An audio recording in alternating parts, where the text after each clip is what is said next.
Are you training today? I think so, yeah. Well, apologies, because I trained a little bit early and I'm still quite rough from it. Oh, yeah, I've done those too. I've done Yeah, that. It's been a mistake sometimes. Like I I should not know. have scheduled a I podcast. know. That's what I thought. Actually, I've just been to pick my kids up from school, and I was struggling getting out at car, walking in. It were quads, and they were a bit shaky as I were walking into the Yeah. school. Sometimes it But, can well, be good because it mellows you a little, and if you're nervous at true. all, it's good. But other times it's like, okay, I don't even know what I was just talking about. I just want to take a nap. So yeah, it's hit and miss. Right then, we'll get started then. Okay, so I'll just introduce you, and then because it'll be mainly sort of about your training and things like that, if that's okay. Sure. And we'll crack on with that. Are you ready, George? Okay, hi guys, welcome to today, the YouTube. We've got an amazing guest on today. I've been really excited all weekend to get him on today for everybody. This is Dr. Scott Stevenson. Welcome, Scott. Thank you. Thank you. So we're going to chat to Scott today about all sorts of different things, training, a little bit of nutrition, things like that, and just get his words of wisdom on that. So if we can, Scott, we'll just crack straight on with your Fortitude training and the cluster sets and things that you do, just in case people haven't heard of all those things. Okay. Well, first I need to say this is your first podcast, so I'm honored. I'm the one the thoroughbred you're taking out of the gate here, so to speak. So that's pretty cool. Thank you for that. It's an absolute pleasure to have you on. Thank you. Well, it's funny. It'll be interesting to see how the search engines optimize when people are looking for me, because I know I have a lot of people who have heard me talk probably ad nauseum about Fortitude training. I've got the FT shirt on here right now. I've got. I need to get me one of them. Oh, you can order them. You can get them. I've knock on wood. I was supposed to have an apparel line that's coming out, but that was something that was set in motion over a year ago. So one of those things. Well, yeah, I think it's crazy at the moment. We can get you. Yeah, we can get you one though, I'm sure.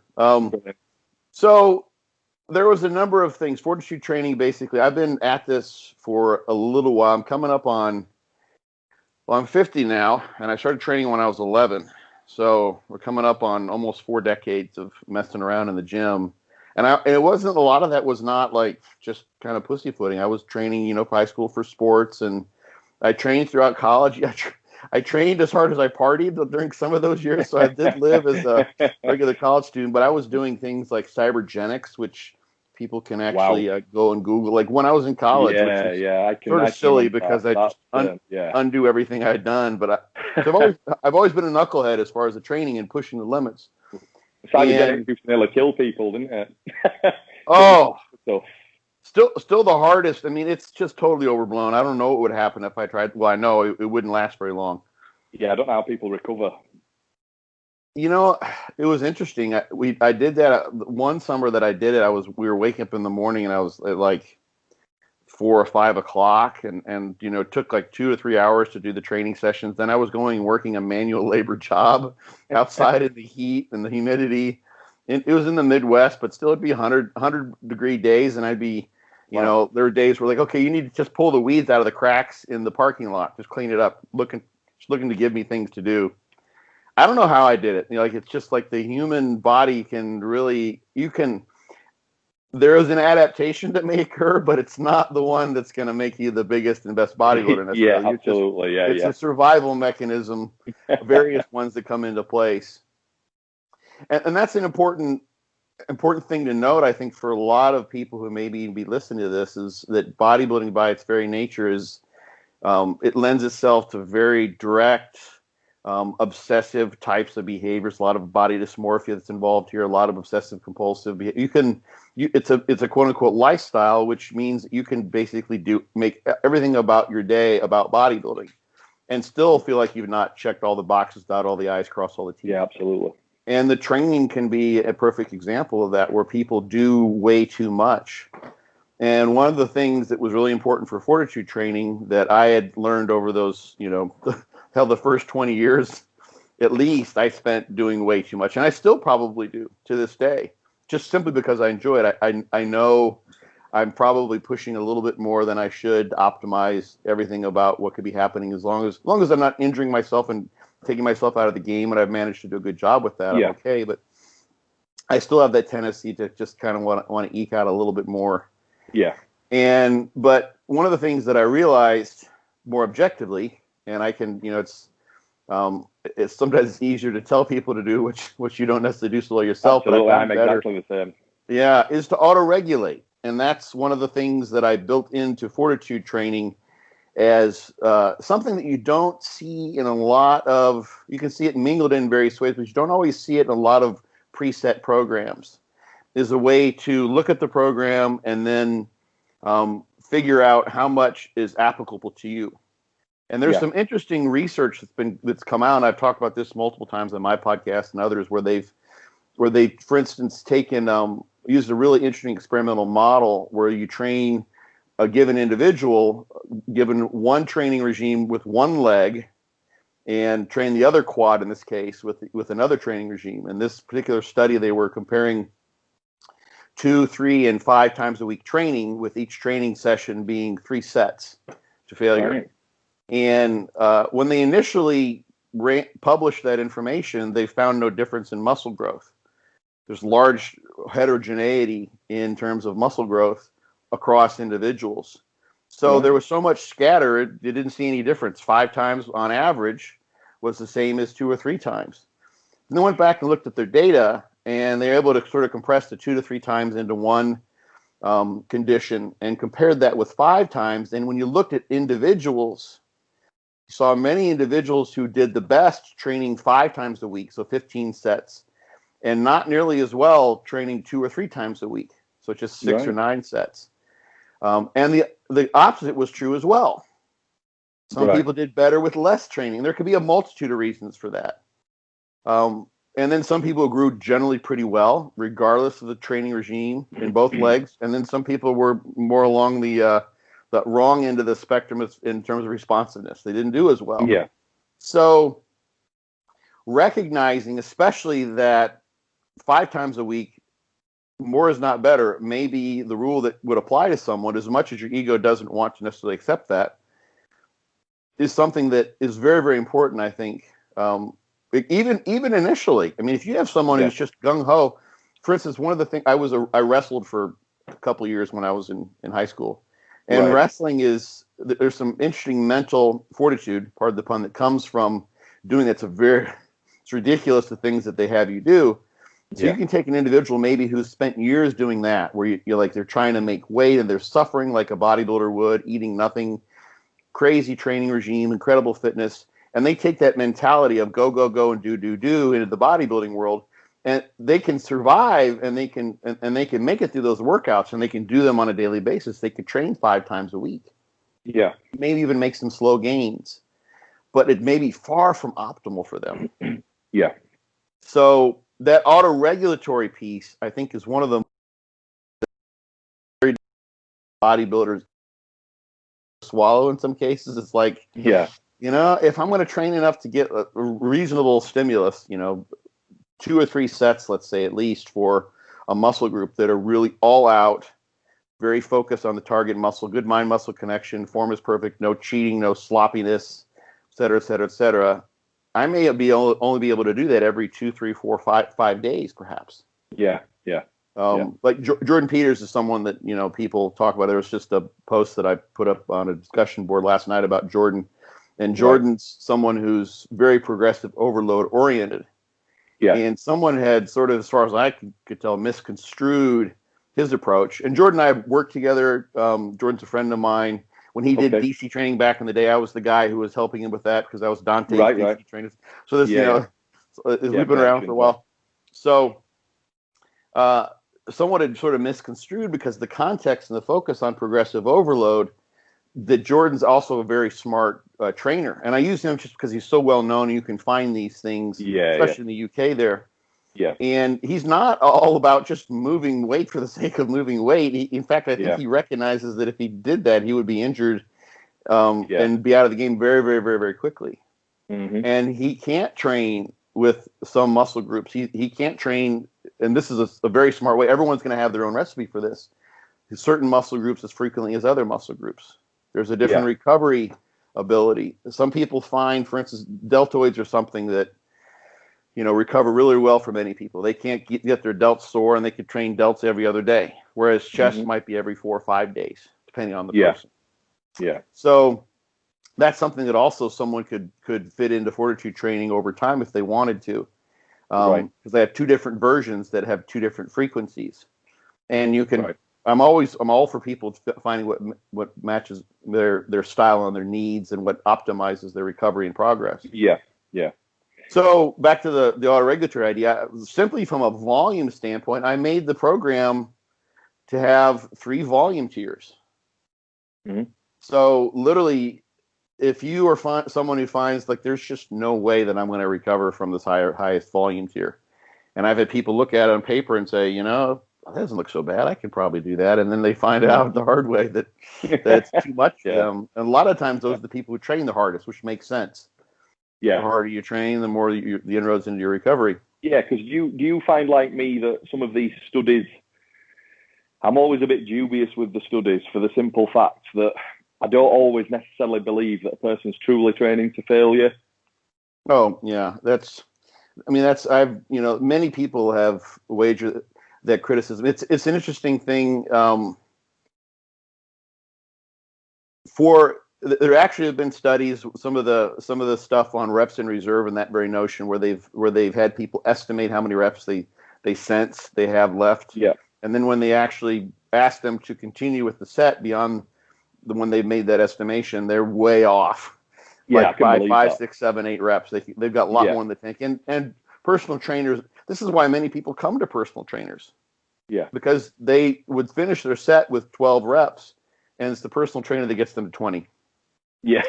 And after the first year of training, if they kept on stopping at the 12 rep mark, because that's all they would do without someone cracking the whip, then the progress would be nil. So they're basically paying for someone to provide them, a cattle prod of psychological motivation. Yeah, absolutely. So, but back to the studies, those are for various reasons, because you get a good magnitude of effect. They're easy to find those particular subjects. How many people who've been training for 5 or 10 years want to enter into a study where they're training in a way that they think probably does not work for them? Yeah. And, and let someone else take control of everything they're doing for the next 2 or 3 months. Yeah. Unless they have a sense that for instance, I've had this thought, and I've mentioned this a few times, but, I thought maybe, it would be, you have to construct a study that would be able to isolate a particular variable. But what if someone said, imagine this, we'll make this about Jordan. Let's just say, here's a study that's going to be at a university in the UK, and you're going to get training by Jordan Peters one-on-one for 3 months. We're going to compare that to a control type of training. There are a lot, and they do a crossover course. So you get the Jordan training, and then you'd have to do the control afterwards, or vice versa. There would obviously be an issue there, because people would be like, well, obviously this control shit's not going to work as well as what Jordan does. Yeah. If someone's a believer in that. So you'd bias the subject selection, which happens, of course, in those studies. They're volunteer studies. Yeah. So those are individuals who come in, even if they're not trained, and they're not the individuals who feel like they can just go into the gym and kick ass on their own to some degree. Yeah. That's probably the general mindset. So there's all sorts of things that really set those studies up for limiting what you could consider to be external validity, meaning how much can you take that information and apply it to scenarios outside or external to the study context. Yeah. So, but back to the study with Jordan, like that would bring in a lot of people, a lot of highly trained individuals. Absolutely. But even then, how much effort would they put forth on that control training if they really were biased there? So there's so much that goes on psychologically with the placebo effect. Yeah. But this is not. I want to say one thing before we just bash the research. But there are things that can be taken there, like general principles, like the one with the frequency and volume variation as far as what's optimal or what seems to work best for one individual compared to another. So there's a lot of guiding information that can be used. It's just definitely. Trying to take it one too far is doesn't make any sense to me. Yeah, it's just sometimes I've seen some of these people that have done studies and then watch them like training on a video, and they'll say, I'm going to go to failure on this set. And just visually watching, they're at least 4 or 5 reps away, at least sometimes. And you think, well, if that's your study, if that's kind of what failure's been in your study, that's got to sort of change the result slightly to what it could be if you're really pushing to that, sort of gun to your head mentality of, I have to keep going until I just can't go anymore. Yeah. So here's I'm going to sort of step back and like kind of conceptualize this. So we'll keep it simple. Let's imagine that in those studies, or in a particular study, that when someone is trained in quote unquote failure in that study, in truth, there's 3 to 4 reps in reserve in each of those quote unquote failure reps. So failure sets. So there's actually 3 or 4 more reps that could be done. So failure in that study means stopping 3 or 4 reps shy of a true failure point. And when you look at that information in that study, you develop, for instance, a dose-response relationship in terms of muscle growth. You could have a study where you compare different number of sets per week and find that, 3 versus 6 versus 9, there's a dose response. That's specific to someone who's taking those sets to, on average at least, or let's say it happens, somehow you set up as everyone's the same way, 3 or 4 reps shy of failure. Now, compare those sets when they truly are to failure, what you would think of as failure, or maybe another research group does, and I've seen this in different labs. There are labs where they sort of, the standard procedures they use are standardized as far as motivation to be basically no motivation. Just give them objective, instructions verbally and let them carry that out. And then another way to do that is to, we're going to give the maximum amount of verbal encouragement we possibly can. And that way, you're maximizing the stimulus, the effort level, et cetera, et cetera. Those are 2 different ways to standardize things. So one lab could run, okay, John, you got 30 seconds here. This set's going to be to failure. Okay, 5 seconds. There you go. Start. Just watching, the guy's like pushing himself. He's trying to and there's even a social awkwardness there. Yeah, of course, yeah. I don't give a rat's ass. I just do my thing. But you go into some gyms, and sometimes if you happen to be like traveling or whatever, and you want to train really hard, and you can say, no one else in this gym is training very, very hard at all. There was a gym back in Arizona that I would go to, a great gym, but one of the features of the gym is they had a seniors program, Silver Sneakers it was called. So there are a lot of people over the age of 60, 70, 80, people with oxygen tanks, which was pretty cool actually, see people in their training that way. But it was a totally different mentality. It's very much like a country club type of mentality. The people weren't in there going after it the way I was wanting to.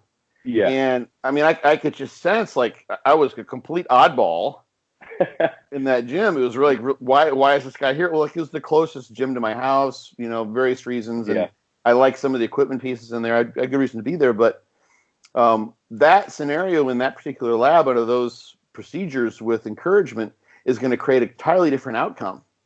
So now we have the outcome where failure training is really, truly failure training. And those 9 sets where you're 3 to 4 reps in reserve is a tolerable, maybe something that could be adapted to, meaning you would make strength gains at a reasonable rate and muscle growth would be obvious, measurable, quantifiable, statistically significant. Take it where you're actually doing those 9 sets 3 times a week, let's say, to true failure. And you do that on Monday, you come out on Wednesday and you're blasted. Like, you're like, okay, I can't even straighten my arm, much less do I want to do 9 more sets to failure. And then I'm going to do it on Friday. I'm going to do it for the next 7 or 8 weeks.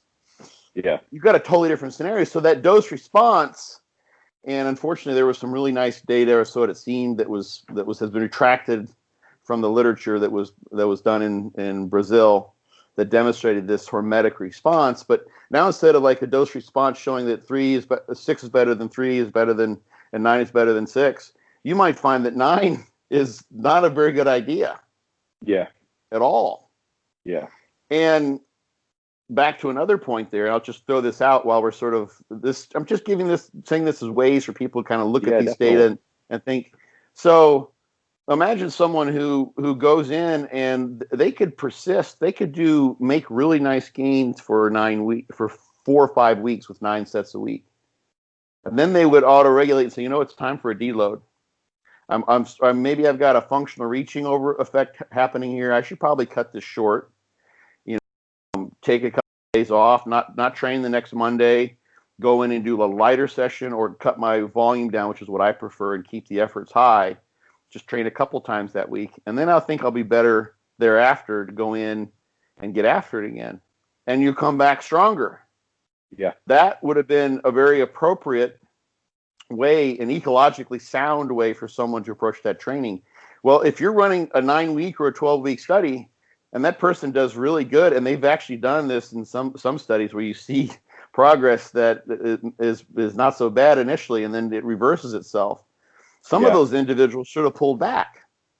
Mm-hmm. So that's a sort of unfortunately something that is going to happen with individuals who are trying to eke out, or more advanced, trying to eke out just a little bit more than what they had the previous year. 2 or 3 or 4 pounds of muscle in a year, for someone who's been training for 10 or 15 or 20 or 40 years, is a lot. Yeah, great. Absolutely. And you can't just blast yourself for 12 weeks knowing that half of that time was just asinine and true overtraining, and that you're losing size and losing muscle mass.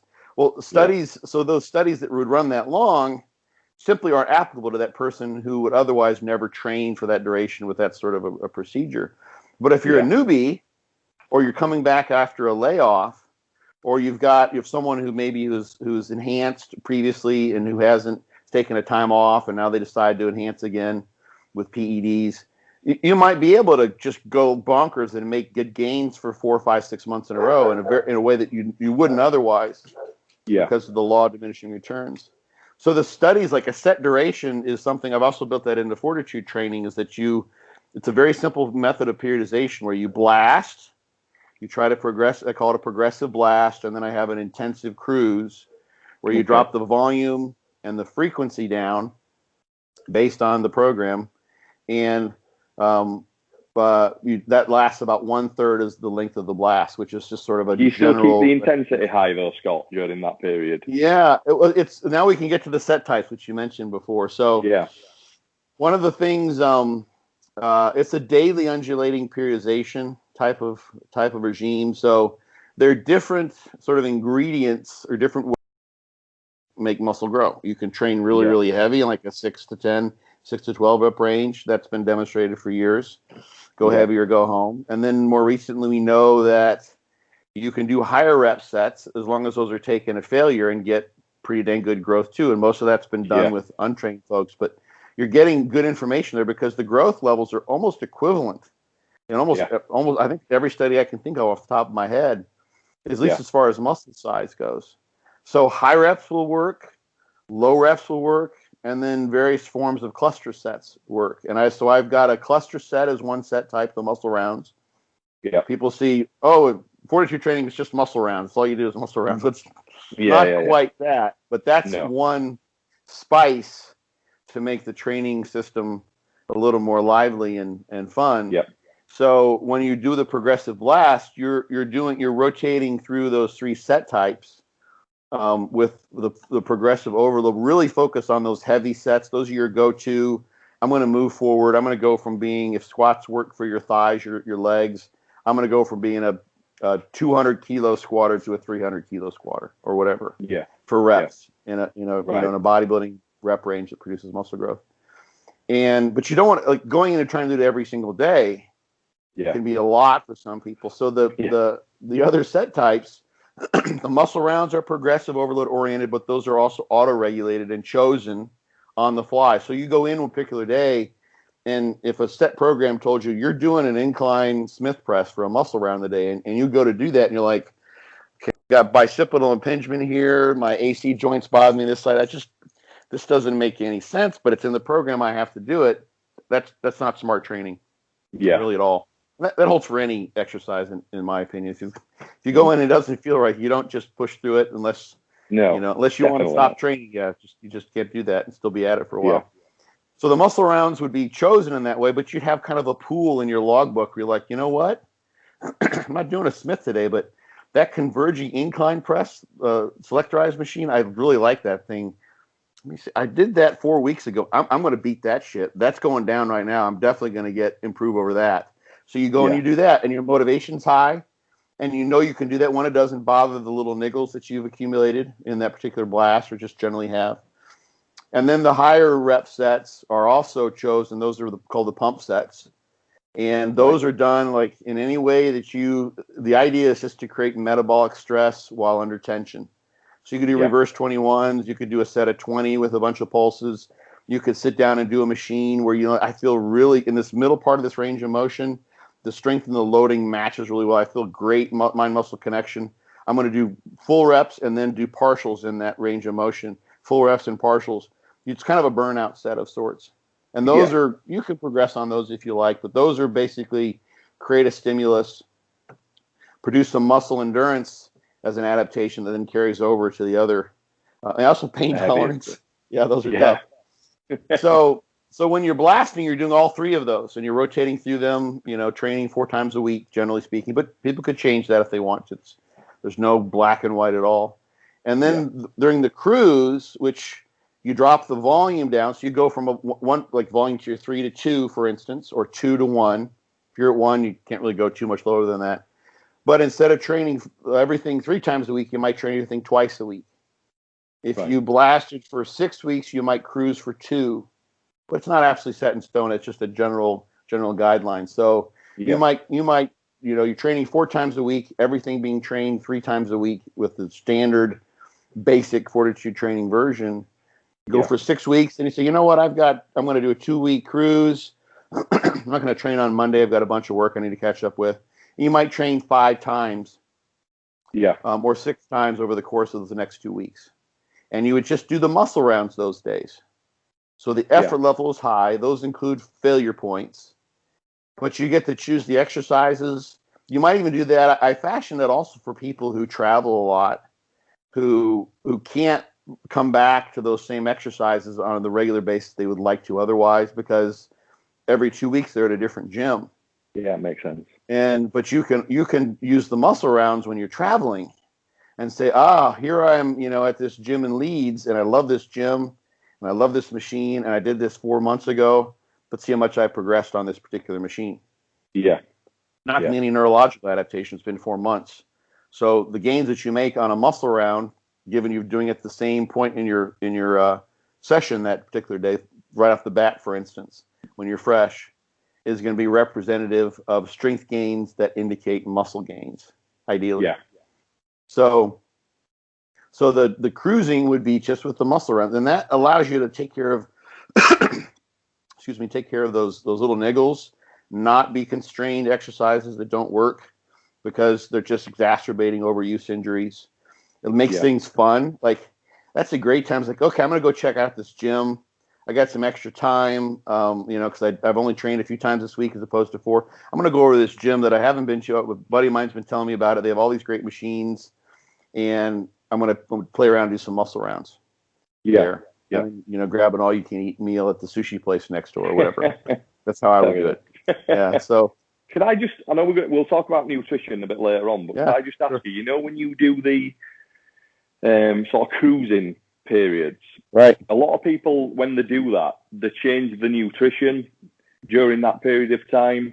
What's your take on that? Because for me, I try to not change people's nutrition very much there, because you've got these sort of accumulative inroad from all the workouts before that you're still recovering from.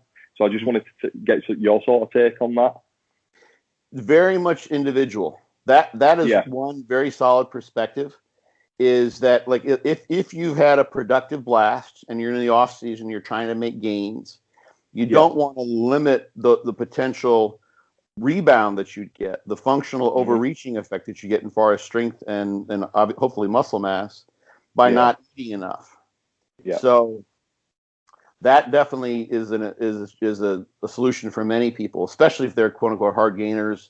they're making good gains. You don't want to limit those things. You want to use that as a time to recover optimally, make sure there's plenty of food. Someone else, for instance, might have pushed the food a little too hard.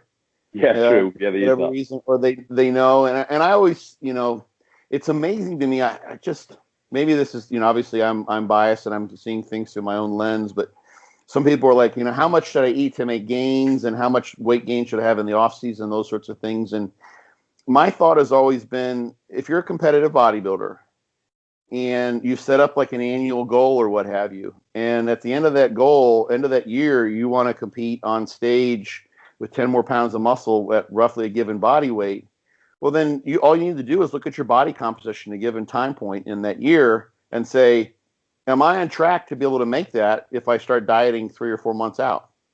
Mm-hmm. And if you look, I gained 70 pounds and 40 of that has been body fat, and the show is 4 months out, I think I probably should start pulling back now. You're way off. Yeah, absolutely. Yeah. On the other hand, someone might be like, I've done my body composition. Maybe you do body composition measurement in some way, and that's a whole other topic. At the end of that class, and you're like, you know what? I still have 5 or 6 pounds of fat-free mass that I was hoping to gain, and I've only got 4 more months to do that in. I'm definitely not going to limit my food here at this point in time. Mm-hmm. On the other hand, and that's maybe where a lot of your clients might be. Someone might be, I push things a little bit. I've gained more body fat than I had hoped. I can kind of see it in the mirror. I've got a lot of water retention too from pushing the food. My GI is not particularly happy. I'm not digesting food. They might want to clean up. The nice thing about that is that you maintain the quality of the stimulus by training hard. And you can retain gains much more easily than you can get them. So you can prevent a detraining effect very, very easily with just lower frequency but high effort training. That's been demonstrated especially in a lot of the endurance and sprint literature, a little bit in the resistance training literature. Yeah. So you can hold on to gains and maintain pretty easily. So someone may need that time to kind of do a cleanup, kind of a reset, just to take a psychological break from being I agree there. And they'll feel much better. And I've always, the black box up here kind of rules the roost to some degree. This old noggin of ours that kind of has us doing all sorts of things we're totally unaware of most of the time. And if you spend those 2 weeks, and let's say you get to the end of your blast, and you're like, man, the pants are tight. I don't look good. I don't feel good. Just like none of this is good. And after those 2 weeks, you're like, wow, I cleaned up pretty good. I like how I look. I like how I feel. It's time to fucking go after this. This is going to be great. Yeah, definitely. Down to the individual. Right. Then that person may have such renewed motivation because they took a little time and stepped back that it makes that next blast so much more productive. Yeah, definitely. And there's all sorts of variations in between there.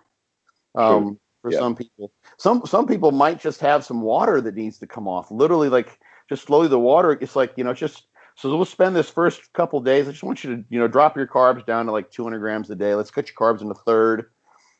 Add some good fats in there and do that for a few days, and then we'll come back and do a first training session. Then I want you to have a nice refeed meal thereafter.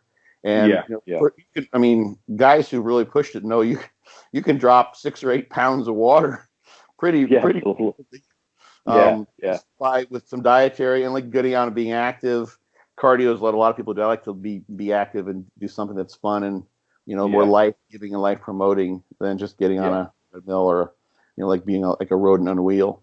So it's a great question. But the thing that I think that is, it doesn't differ from all the approaches, but one of the things that I think is important is that the training volume come down and the frequency as well.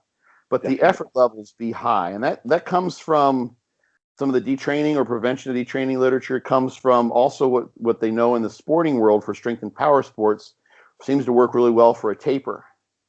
So like sprinters, for instance, or power lifters, they're going to cut things down. They're going to keep the quality of those efforts in place during that tapering period. So, if you're a 50-meter freestyle sprinter, and you're doing, 5,000 yards, in your typical workouts, you might drop that to 2.5, but you're not going to just do like, okay, just get in there and do some like really easy 50s Like, no, you practice what you need to do. It's very sport specific. There's neurological and other reasons for that. But that also maintains that aspect of the training adaptation. In this case, it would be activation of those high threshold type 2 oriented motor units. So when you go into the gym, let's say, and actually the evidence is somewhat mixed on this, but resistance training tends to increase the size of both the type 1 and the type 2 muscle fibers, just kind of globally speaking here. And those type 2s may have greater potential for growth. Many studies have shown that. There's some interesting things in bodybuilders that show sort of a different pattern. But regardless, we know that it's those highest threshold motor units, the ones that you don't necessarily get, or they don't receive as much loading and metabolic stress when you stop 3 or 4 reps in reserve. Those are the ones that can get you that adaptation that you wouldn't otherwise have. Those only happen with high effort levels. Yeah. So, and those effort levels are not happening during the normal day-to-day activities of life. Yeah. They're only happening in the gym. So if you, let's say, go from you're doing a deload where you start stopping 3 or 4 reps in reserve, you're still going to load. I mean, if you look at the activation patterns of the MG data, you're still going to load those high threshold motor units. But obviously, there's something different between stopping 3 or 4 or 5 reps in reserve and taking it to failure in terms of the load that the. Of course, yeah. So in those motor units, which are the ones that you really were trying to push to get to be stimulated to grow during the course of that blast by pushing your sets to a failure point or to where you're not going to get another 0 reps in reserve, essentially. And you do a deload where you remove that effort level, that quote unquote intensity of effort, and no longer activate those motor units in a way that was anything like they had been. You're basically detraining those motor units, which by virtue of training to failure, you basically have admitted are very, very important to activate, because those are the ones you don't get with that. Those are the ones that don't grow unless you really push yourself. Yeah, absolutely. Yeah. So you want to keep some semblance of, as I always say, and I stole this from Dante Trudell, but it just fits: dance with the one who brung you. And those high effort levels work. So it shouldn't be terribly daunting when you come in and say, you know what, these are muscle rounds. I got the one failure point, give them perfect form. My volume is less. These workouts are not meant to be devastating or daunting. They should be relatively easy. And most people are like very happy to do that. Most guys don't even want to take the deload. So it's not like you have to into the gym. But do you ever advise like a week off or anything at any point where you just don't train at all? Oh, you after a show, for instance, you might need that. Yeah. Totally depends on the person. Yeah. Yeah. I mean, John Meadows is a great example, and Ronnie Coleman used to do this. Obviously, he's ended up with pretty broken down, but John's done really well for himself. And John would sometimes just not do anything for 3 or 4 weeks afterwards. Yeah. But he pushed so hard. So you have that's auto regulation right there. So it makes this be the ideal way I've sort of set this up, and everyone has to feel this out for themselves, is that you want to push during your blast to the point where you don't feel like you have to take a week off. You haven't gone that far. Yeah. So the way I this is one way of sort of looking at it in the literature, and the way I sort of conceptualize it is, you've got overt overtraining, where you've basically you've lost your performance adaptations, or in bodybuilding world, you're starting to lose muscle size, and that's not good. And if that's truly happened, you may need to rectify things and bring yourself back to where you may need weeks or months in some cases. Yeah, absolutely. There are endurance athletes who just get screwed up for like years after doing that. Olympian level people who just push like some of us could never even imagine. And then there's an overreaching phenomenon, which could be quote unquote functional or non-functional. So the idea is you're starting to push where your recovery resources have been tapped in a way that maybe you have some temporary losses. The idea being temporary losses of performance, maybe strength. And if you come back, if you taper back from that, you will be considered functional. And this is where you don't know what it is until after the fact. It's an ex post facto type of thing. Yeah. So you have to, I think in auto regulation, I use a perceived recovery scale. People could use heart rate reserve. They could use things like sleep quality, their appetite, their mood. There's many psychological and some physiological ways to sort of ascertain where you are and get a feel for what your particular combination of input would be as to what the right spot is to pull back. But if it's functional, and this is what I really was so happy about seeing with people in Fortitude training, and I'll tell this, one of my favorite stories is from a guy from the UK, actually was a math teacher, he's a client of mine years ago, is when they do a taper like that, as an intensive cruise in Fortitude training, and if they've done the blast for the appropriate period of time, they come back after that intensive cruise with a massive rebound many times.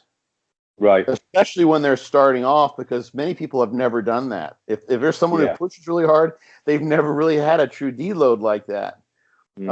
Especially not one that, is a taper of that sort, where they still train hard, but they do less. Those things don't always fit into people's mindsets. True. So if it's non-functional, then you do that taper and you come back and then you haven't really made any progress. You're to where you once were, and so you overreach, but you didn't really get anything out of it by stepping back. You just had to do that to prevent, what was very much bordering on an overtraining phenomenon. So do you try to get people to catch that before it really kicks in? Because a lot of time when I'm training people now over the years, I've kind of realized that it can be important to try and catch it before they're completely exhausted, or because then there's so much longer for them to bounce back from. Yeah, that's exactly what it is. And the extent to which some people can recover in a week with reduced volume and frequency is going to vary. So some people could push, for instance, someone who's very hardy, let's say, very resilient, they might be able to push where you're like, man, you look like dog crap. You're really run down, and they can just take a few days off and bounce back and be really, really well to do. Whether someone else might be just starting to getting a little bit towards the overreach, and they're going to have to really pull back a good bit. Yeah. And so knowing where that point is for the individual is sort of one of the key aspects of this auto-regulating phenomenon. Yeah. The thing about the way I set it up is the 3-to-1 ratio. So if you train for 3 weeks, blast for 3 weeks, your cruise would be about a week. If you go for 6 weeks, then it's about 2 weeks. It doesn't matter how long you go. If you stick to that 3-to-1 ratio, you're not losing any time. It's not like, well, I only blasted for 3 weeks and now I'm taking a week off. It's like, but if you blast for 6, you're probably going to need a little more time off to recover from that. It's worked out that way, and most people end up going between 3 and 6 weeks. The way this regime is set up, it's kind of uncanny, but that's a very common thing, and I've seen that in other programs too. 6 weeks is I mean, I find with a lot of people, if they're pushing really, really hard for 3 or 4 weeks, most people can't take much more than that.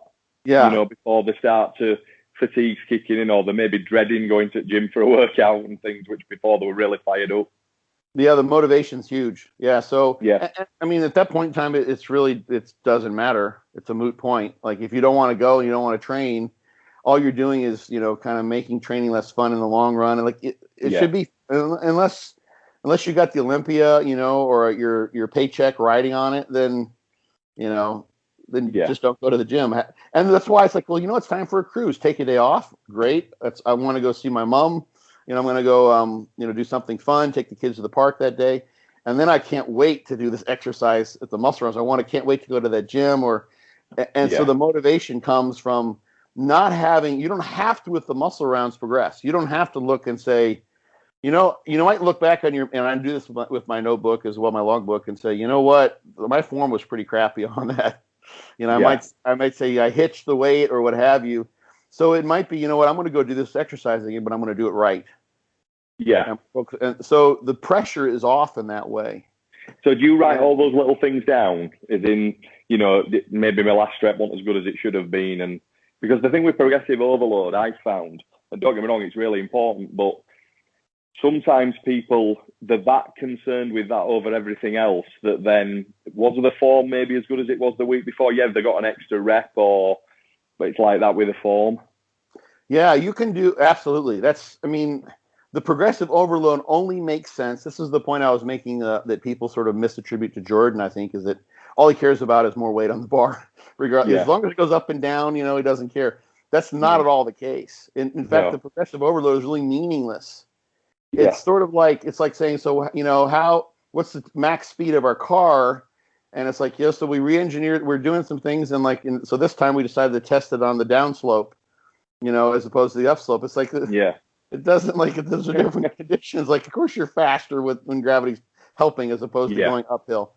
So Absolutely. you went faster, but that has nothing to do with the actual performance of the car itself, the components of the car. It's just you're going a downslope. Yeah, because I mean, sometimes you can find I don't think people think about that psychologically sometimes, but you're stronger on a movement with the same amount of repetitions, but you just did it a hell of a lot better.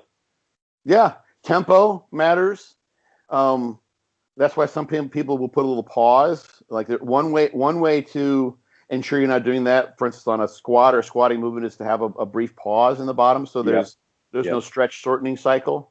There's no stretch reflex that's involved.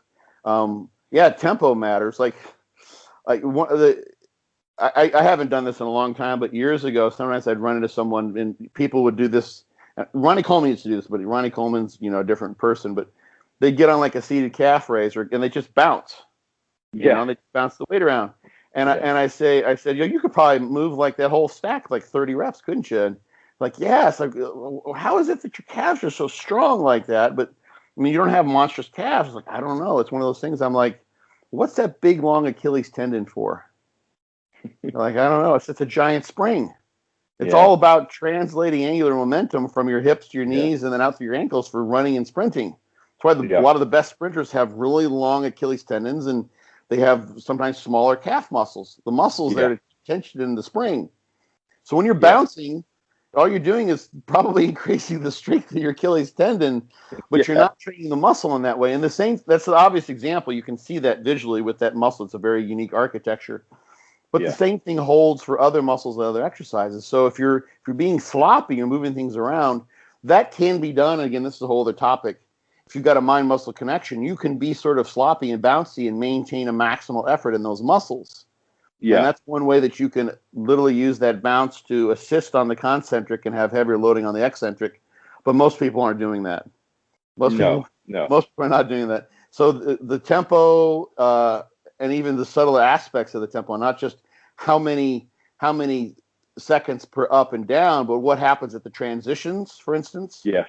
Where people will use, you know, the different ways of metering a rep with how much time at the top, the concentric, eccentric on the bottom, and et cetera. Yeah. So all those things can matter as far as performance. But you could demonstrate that in the gym. It's like, okay, I'm going to do one set here, and now I'm tired. I'm going to give myself 2 months of rest, and now I'm going to get 5 more reps. Watch how I do it, and you just go sloppy, go to town, and it can be done with someone who knows how to do that. So yeah, a reset helps a lot of people. That's one thing you can do in those intensive cruises is say, okay, you know, I'm going to use these exercises. Let's say you can use a Smith squat for a loading set, and you can use it also for a muscle round because it's easy to rack. You don't have to come in and out. Yeah.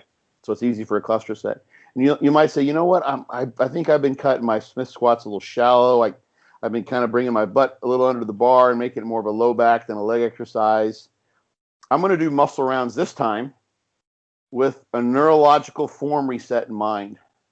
So I'm going to just pick a weight and just imagine if I'm doing this for the first time, instead of using 3 plates aside, I'm going to use 2. I'm going to be completely upright, and I'm going to go down and have an infinitesimally short pause at the bottom, ass to grass, heels to butt, and come back up and maintain tension throughout every rep. Yeah. And literally reform that squatting exercise on the Smith.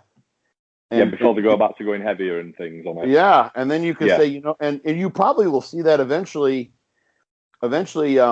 what happens is, you know, you see you don't see that incremental increase in reps week by week that might happen with your weight. Also, you just see a plateau that just sticks. You're just done. Yeah. And that a lot of times it means that those previous improvements in the logbook were because your form changed or your tempo changed or what have you. So definitely. I agree with that. Yeah, absolutely. Yeah, definitely. So could we jump on, Scott? What's your take on sort of the nutrition side? Are you a high protein guy, high carb guy, both, fats? Because I know carbs are really demonized today, aren't there? A lot of the time, a lot of people don't sort of eat carbohydrates a great deal anymore. I know some do, but I get a lot of people come to me and you're giving me quite a few carbs there. I shouldn't be eating that many carbs, and it's they don't realize the importance of carbohydrates in the diet for training and things. Yeah. Well, I mean, as far as macronutrients go, you're going to have enough protein, a gram per pound. That number still holds. The research has sort of really kind of kept that in place. Maybe a little bit higher if you're dieting down, of course. High quality animal sources, high protein digestibility, corrected amino acid scores, those sorts of things. You don't want to just be eating like wheat gluten or something like that.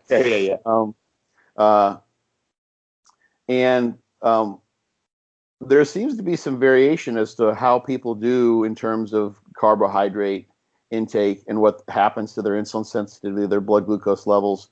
A lot of that is going to come into. It's going to matter when someone's like a high level bodybuilder is really pushing things to some degree. So there's going to be just a lot of variability there. You see, for instance, this is a genetic issue, and a lot of this has been done in people with diabetes. But you'll tend to see that family history or the genetics that are involved with your propensity to come down with type 2 diabetes, adult onset diabetes, and people's responsiveness to carbohydrate intake is a function of what you can see in their genetic lineage. So there's definite variability there, in a very large part. But one of the things that is less variable, to some degree at least, is that the simple energetic machinery of energy production in skeletal muscle is such, and this is as close to sort of kind of an absolute rule of thumb that you could apply, is such that carbohydrate, in particular stored glycogen that comes from carbohydrate you've eaten. Fortunately, unlike some animals, we can't like take in fats and make carbohydrate, store glycogen from that very well. Is a function of having that glycogen around, having that carbohydrate around. You're just going to have a hard time training as hard as possible. You're going to have carbs to be able to train as hard as you possibly can. It's just going to happen. But it doesn't mean that you need to take in 1,000 grams of carbs per day. No, absolutely not. Yeah. So, generally speaking, I don't fall into like the high carb or the high fat camp because I fall into the individualization camp. Whatever seems to work best for you, and there's so many things that can dictate that. What I do tend to do, at least as a starting point for many people, is go with a nutrient timing approach. Mm-hmm. And people will ask me, like, so what's your diet like? And I'm like, it completely depends on where I am in my competitive year or my annual cycle, where I'm dieting down for shows most of the time and then coming back from that. So typically what I would do, because carbohydrates are not quote unquote essential, there's essential fatty acids, you're going to have some protein there, but carbohydrate removal will be the main way in which I cut calories. Hopefully not devastatingly, but that's where I would be when I've dieted myself down. And then I would add that back in a nutrient timing approach. So that would be with an intra-workout, and it's a heated topic. Again, there's a pretty large body of literature there with some really good studies that people could accuse me of cherry picking from that demonstrate an effect of intra-workout nutrition or peri-workout nutrition. But what that shows me, just like some studies that show the frequency doesn't matter and the study that show that frequency matters depending on who you are, is that there is a potential effect that can be had there. And that's what I have found without a doubt in myself and in many others. The easiest way for someone to sort of test that out is to try to add in an intra-workout. Start using that as part of the way they've added calories. And I've written, there's actually a pretty long article. It's a 3-part article on elitefts.com. Maybe you could link in the show notes that I've written on this topic, because there's a lot of variability in the opinions on this. But if someone who's done that for a while and then they remove that, they forget their intra-workout, they go to the gym or they travel and they forget to pack that up or what have you, they'd be like, they can definitely tell that something is missing. Different. The sense of recovery is different. It's like the workouts were twice as hard on them, so to speak. Right. In many cases. Yeah. So what I would do is add back carbohydrate and food in conjunction with the energetic demands that are brought on by the training. So the days that you train, generally speaking, this isn't true for everyone, but most of the time, those are going to be days when you need more calories because you're expending more calories. You want to have a caloric excess, obviously, on those days. Those are also the days where you've got the highest rates of protein turnover and highest increase in sensitivity to incoming amino acids in terms of turning on protein synthesis. It doesn't mean you need to take in 9,000 grams of protein that day, but you want to make sure you have plenty around. Yeah. And you can actually, for instance, if you train, let's say, chest, delts, triceps, and abs, maybe calves, in a workout that takes an hour and a half, you're done with your chest in the first half an hour. If you don't take in any food until afterwards, you've got an hour and a half lag time before those amino acids are presented to the pec muscles, which may be the most important muscles for someone to have. That's usually the focus of a workout like that. You train that first because you want the greatest growth there. That's the show muscle for men.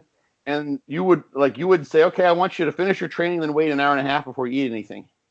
Yeah. But that's what you're doing if you train chest, and then you train delts and triceps and abs, and maybe do some cardio afterwards, and don't eat until then. You've literally done that for the pec muscles. So an intra-workout is a way of multitasking, and you've got increased insulin sensitivity and increased rate of glycogen synthesis. So you've got potentially, and I haven't seen this study directly, but at least in this context, you've got the potential for greater glycogen synthesis in those muscles you've just trained. In fact, I have seen this in some resistance exercise studies and high intensity interval studies, is that you can replenish glycogen between sets. So, for instance, if they do multiple biopsies, for instance, or you can do this in other ways as well, but you'll see the glycogen levels will go down during the course of a 1 minute interval, let's say, or like a 1 minute set, and there's some recovery thereafter. And that's sped by having carbohydrate available during your exercise. So if you want to ensure that the carbohydrate that you take in is going to the skeletal muscle where you want to have it stored as glycogen, the best time to do that is going to be peri-workout, or especially intra-workout, as opposed to let's take in imagine this, I'm going to take all my carbs in at 3 a.m., wake up in the middle of the night and drink 500 grams of carbs or something like that. Yeah, that's probably not the best way to do that, especially because muscle soreness, muscle damage can actually impair glycogen resynthesis to some degree. Yeah. So that could be something that's involved here as well. So I'm about the nutrition matching the demands that are imposed upon the body, especially from the training. The individual responsive to those things. Some people can go like Dave Henry is a pro bodybuilder that I've worked with. We were training partners for years, a buddy of mine.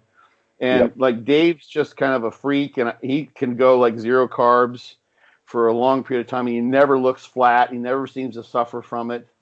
There could be various reasons for that. He can just do things that other people can't do. Yeah. Whereas other people find, hey, I need to have carbs galore, and I grow really well from them. I don't get fat from them. And some people lose insulin sensitivity really rapidly, start holding water.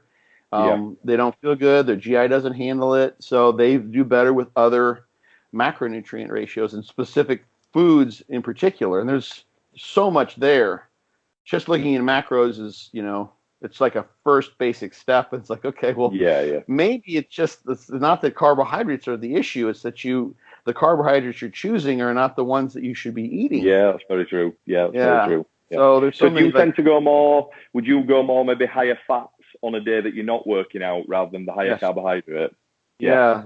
So that's do you add fats? Do you add fats, or do you eat maybe a fattier meat, or have more whole eggs and things like that? How do you sort of do it? It depends on the person and their schedule, and what works. If they're things with lots of essential fatty acid like salmon, steelhead trout. Someone like mackerel and some of those, the Arctic fish that some people don't like. Go with cleaner, like grass-fed types of sources if possible. You get a little more omega-3s in there, but it's not that much really. It's just a matter of those are probably a little bit better. There may be some difference in terms of level of saturation and what those things do. For instance, it's some interesting things about fats in that the greater level of unsaturation in the fatty acids, you can actually induce kind of an uncoupling effect with those fats. It increases energy expenditure. which is fascinating. The more fat that you eat, the more likely that fat is to be stored. Fat is most likely stored in a caloric excess as body fat compared to carbohydrates and protein. But some people have varying levels of satiety from fats too. Some people can do really well on, like, if I remove carbohydrates from my diet, this is probably, I'm guessing, a ghrelin sensitivity thing for me. I can just eat nothing. I can just fast, and I'm pretty much fine. I just keep my mind occupied. I don't have, but when I add the carbs in there, then it's kind of runaway train, baby. Like, give me the whole pot of cereal and give me the next hungry all the time. Yeah, which is good. So I employ that. It's like when it's time to focus my nutrition post-workout, I'll have high glycemic index carbs that taste good and throw those in, so I can add in a lot of food during that time. And that's what I do with clients, generally speaking, is keep them. And it's funny because I've seen, I'm not going to say who or where, but I'm seeing, and John Meadows is someone, John and I have talked a lot about this. He does the same sort of thing, but I'm seeing more and more coaches and their clients talking about using this nutrient timing type of approach, which is in my book. Which works really, really well. It's almost, I feel like a cheesy salesperson talking about how it works, but I know it can't be defying any, fundamental laws of physics. But if you have the scenario where you keep the carbohydrate low, because most cases, unless you're doing manual labor, you're not needing the carbohydrate to do your daily chores of whatever it might be. You can get by. That'll help with appetite for some people, not all. There can be a no man's land where you're taking in enough carbohydrate to make you want carbohydrates. So I just tend to drop out almost completely. Right. I'll just have vegetables, maybe some fruit, a little bit of something like that, some healthy stuff, and then high fatty meats. Maybe, you can do like eggs, whole eggs. Add some macadamia nut oil in there, things of that nature. Mono and the monounsaturated and the polyunsaturated fatty acids. And then when you got everything in place for utilization of the carbohydrate, which is talked about, you'd have those things peri and post workout. In a peri-workout recovery type of drink, an intra-workout drink, and then some post-workout meals, and incrementally add your carbohydrates would you use around those times, Scott? Would you use a particular type of carb powder or during the workout? Yeah, so you're hacking the body here by doing a lot of this stuff. This is not you're working out. Most people aren't thinking, I really would like to have a bunch of a big meal right now. Your autonomic nervous system is set up to go the other direction. You're in fight or flight mode. Your sympathetic nervous system is activated, which is the opposite of that, which is involved with digestion, rest, repose, and rest and digest. So you're not going to have optimal digestion and assimilation of nutrients. So an intra-workout, highly branched cyclic dextrins, because of the osmolarity, they're hydrolyzed protein sources with lots of di and tripeptides and free amino acids. Everything that's pre-digested is going to be helpful. And then, but actually in some cases, for instance, like when I would be dieting down, I would switch my carb sources to dextrose intra, because I start to work out hungry. And I want the dextrose because that pulls more water into my gut. It'll expand my stomach, and I don't mind being a little bit bloated during the workout. I don't want to be hungry. No, I want to have that as a background. Like, gosh, I really can't wait to have my food. I just want to. So I would actually switch carbs for a greater fullness effect when I'm really hungry. And post-workout, I would have lower glycemic, more filling, more vegetable, more fibrous type carbohydrates. In that scenario where I'm going from maybe, minimal carbohydrates on those training days if I pushed really hard. And I want to incrementally add. When you're very, very lean, your potential to put on body fat is very, very high. Just makes sense. So you don't want to go from 200 grams of carbs or 300 grams of carbs on a training day to 1,500 right out the bat. Unless you're in that situation where you're so dieted down, you need to get out of that hole. It can be a bad place. You need to pull out of that. But you may be in a scenario where, like, I'm concerned about having a runaway appetite here.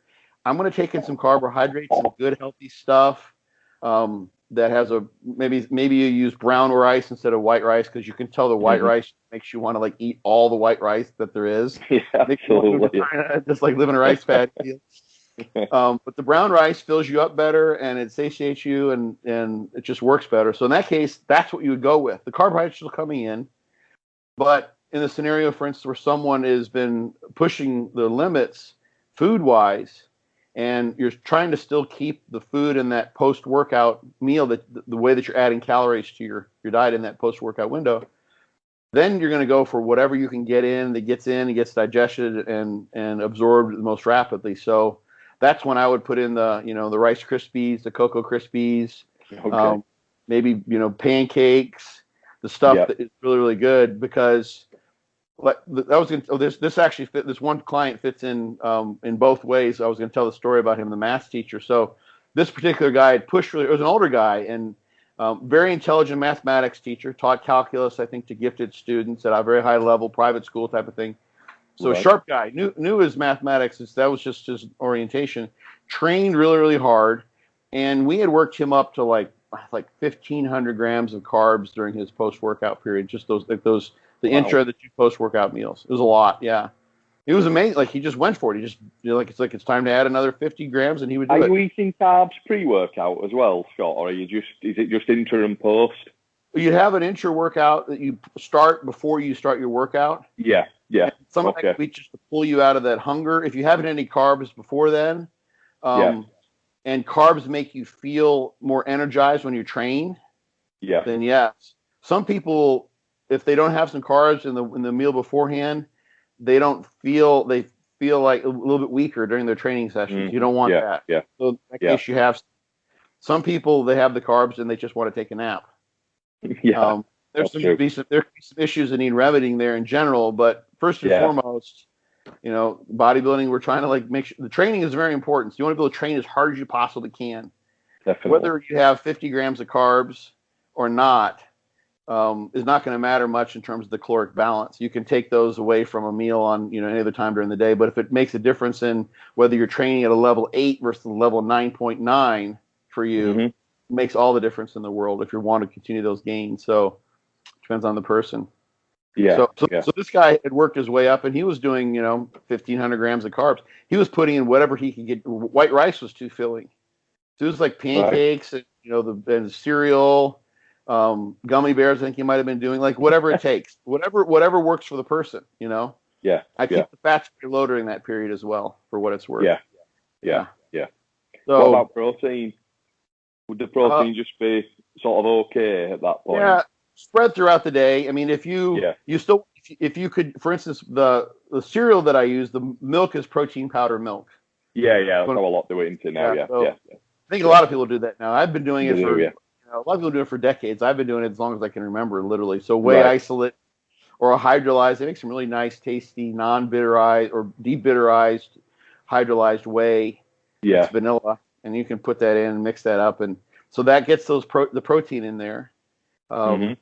And white fish, it seems to be more digestible for many people. It doesn't maybe have as much collagen in it, so it gets in more easily. Whatever works for the individual, whatever tastes good. So like one example, let's say someone does white rice, and they might like white fish, get like a tilapia, not necessarily my favorite fish because of how it comes to market, but a tilapia or a cod, some sort of a low-fat white fish, and put an Asian sauce on there, like a sweet and sour sauce, or like some of the pad Thai sauces, like a little jar of you have Thai Kitchen over here, I think is the brand, and it's this little jar. It's like 8 ounces, and it's like 500 calories. It's delicious. It's like nothing. You put that on some white rice, maybe add some honey in there to sweeten it up, in that, and okay, there we go. I've just taken in 2,000 calories here, and I got 70 grams of protein from the fish, and it's a breeze. So what would your window? What would your window be, though? Of time from, say, you're finishing your workout to where your carbohydrates may end, so to speak. If it's sort of during and then post, do you have any sort of a limit on you just taking them all in, say, by 2 hours after the workout, or? No, a little more than that. 6 to 8 hours that's a kind of a standard answer. But if you're someone who, let's say you diet down really, really hard, and literally just having what would be considered maintenance calories makes you feel awesome because you were so hypocaloric. But you don't want to go bonkers because you can have that rebound period where you just retain water and then you become a runaway train, and the next thing 2 weeks later you look like you never dieted for the show. You might just have an intra workout that's a little more sizable, and then have one meal that's relatively clean, that's satisfying with carbs during the first week or two post show.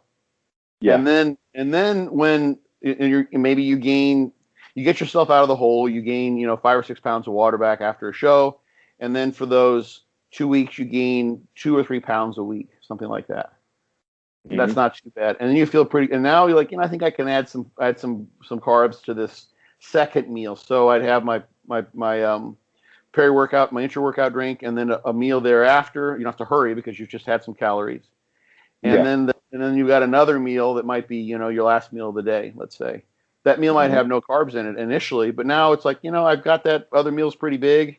I've got 300 grams of carbs in there now, or 200 grams of carbs in there. I think I'm going to add 50 grams of carbs in here. So eventually you would build out that post-workout period. Yeah. But then now you can imagine what happens then over the course of an off season as you're titrating things. Well, eventually you get to where you're 1,500 grams of carbs in those 2 meals with your intra-workout. You're doing a 200-gram intra-workout, what have you. There's no room, So now a strategy that I like to do, on the non-training days, you'd have very minimal carbohydrate. There's different options there. It could be you just go with the meal where you feel the least full and most able to add carbohydrate. Or sometimes what I like to do with people is take advantage of a circadian rhythm that you set up by those post-workout feedings. So people will find, if they train 4 times a week, Monday, Wednesday, Friday, Saturday, that they're just more hungry, from 5 o'clock until 8 o'clock at night. Yeah. Because they've been piling in the food. So Tuesday, all of a sudden you go from, 4,000 calories on Monday, and you're taking in like 12 or 1,500 of that at the end of the day, or half of that at the end of the day. And now you're getting like closer to half that number of calories the next day. And you're taking in very little of it at the end of the day, like you're just starving. Those meals are asking, your body is setting up on that circadian rhythm, and it's just asking for that food at that time. So assuming that like the late day food isn't bothering your GI, or there's no other issues you can see there, going in and further in training that pattern of higher caloric intake at certain times of the day. Yeah. Some of this may be just psychological. It's like, like people come home after work and they just know they have a big dinner coming. So they're looking forward to that. But there's also, I think, there's an entrainment that happens biologically that's beyond just the psychological of this is when we have dinner and this is when I eat a big meal and it's nice and fun. Yeah. So you can take advantage of that, I think.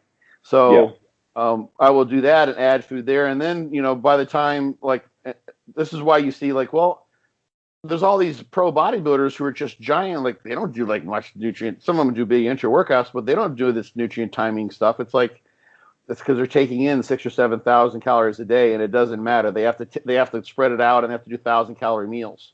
There's no room for the timing. They just have to figure out how to get the food in. So eventually you'll get to that point.